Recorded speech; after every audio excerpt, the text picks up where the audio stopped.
One of the events where photography played an especially pivotal role was the Birmingham March of 1963. So these photographs have been taken as icons and are often seen independently of context because we share enough of the social context of understanding what was happening there. The photographs communicate very powerfully when they are seen by themselves. But I want to take a minute to consider how these photographs first made it to the public.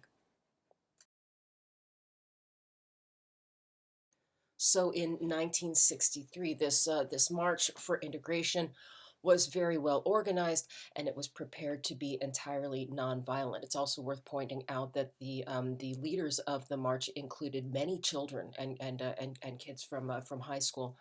The Bull Connor, the mayor of Birmingham, was an outspoken and forceful segregationist who organized the police response with dogs and fire hoses.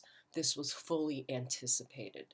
The photographs that came out from this march were taken by Charles Moore, who was an independent photographer, a white photographer, who worked within the civil rights movement a lot, and he tried to keep a low profile, worked in as hidden away as possible because he was often beaten. His camera was often stolen. He was often arrested. He had to he had to be prepared with a gas mask for certain protests that he went to. Okay, so to be photographing at these events was a risky proposition because the segregationists didn't want these things to be photographed. They thought that the photographers came from the northern press and that the media had the deck stacked against them. So some credit must be given to the photographer for the risk that he took. But he sold these photographs to Life magazine, and that's how they came to the public. Life magazine's coverage of the Birmingham March, it's fair to say that it shocked the nation. And it's important to notice how Life magazine did it and the language that they used, which attempted to steer the reading of the photographs.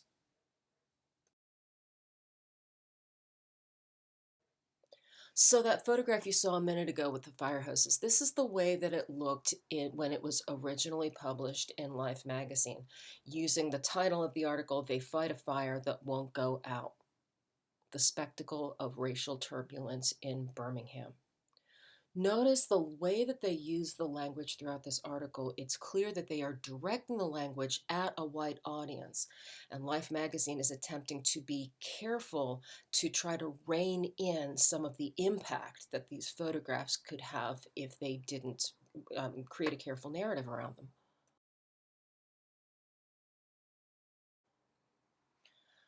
And these incredibly powerful photographs show the impact, a literal impact of the fire hoses against these protesters, who were in fact high school students. These were kids. These were young people in this particular photograph, and in many of the others.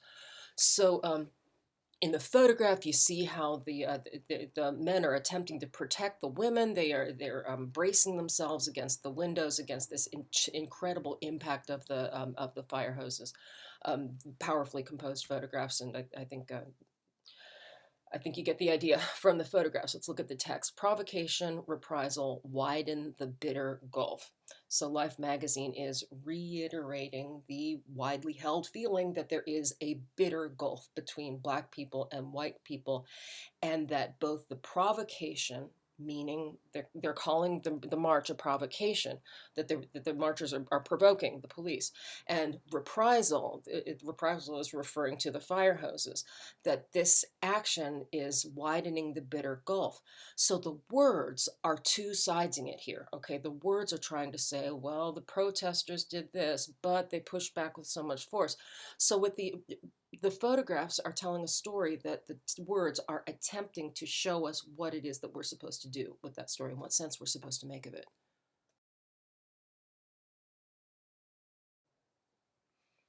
Here are some of the photographs of the dogs that were used to control the protesters, and you can see in the series of photographs that these dogs were actually out to attack these people, and it's only because the police kept a tight leash on the dogs that they didn't do a whole lot more damage than they actually did.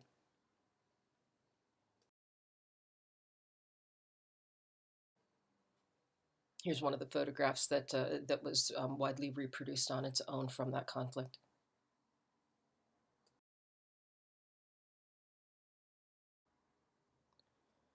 In these photographs, you see one of the young men who was hit by the fire hose over on the left, and you can see in these photographs how protesters, including these young women who came in their nice dresses, all coiffed and looking nice, right?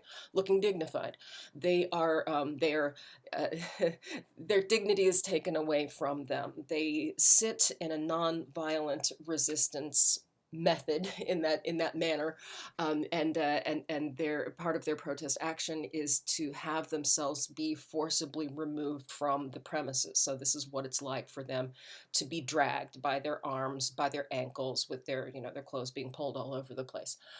Notice the text that's being used with that. The hatreds with an S grow as indignities mount. Who is creating the indignity? Who is imposing the indignity? The title isn't telling you, it's only saying indignities mount. So again, it's giving a narrative that's placing blame on two sides. Also, it's I'm not sure you can see it in the text on the slide here, but they don't refer to any of the protesters by name. They don't bother to get names. The journalists didn't get names from the protesters. They just refer to them as quote unquote Negroes.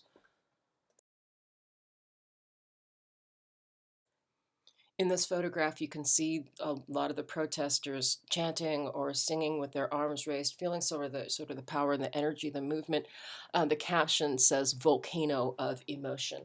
Again, they're using that narrative that sort of suggests the danger that is created by this movement, and that's part of the feeling that the readers are carrying away from the story.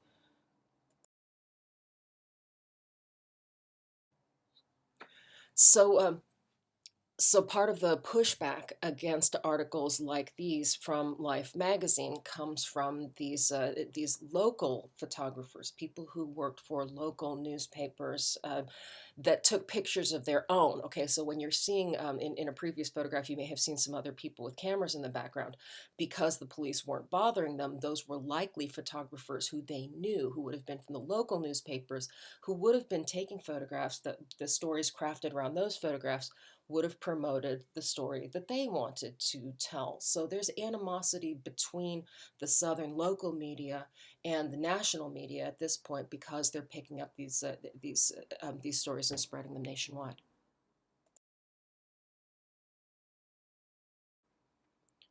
One more example of how life is crafting the narrative by the use of the photographs. So this is one of the photographs that Charles Moore took in its full frame. Okay, so you see the young protesters who are smiling and laughing, and they are expressing in their faces and bodies some of the energy of unity, and some truly of the power of this movement. It's coming out in the photograph, but the power of the police to rein it in, and the nature of that power, meaning the Billy Club, that's even closer to us. So it's a photograph that really opens itself up to a lot of reading and understanding of what's going on in this moment. But look what Life magazine did with that photograph. The way that they published this photograph, they cropped it so that the cop on the left is not much bigger than the people who he is right in front of, and it makes it look like they are a wave that's coming towards him. And visually here, you see him as more or less defenseless. You don't see this power that he wields to smack them down and put them in their place. So it's a different kind of a story just through means of cropping the photograph, and the text that they use, the captioning that they use to tell about this photograph, that steers the narrative as well.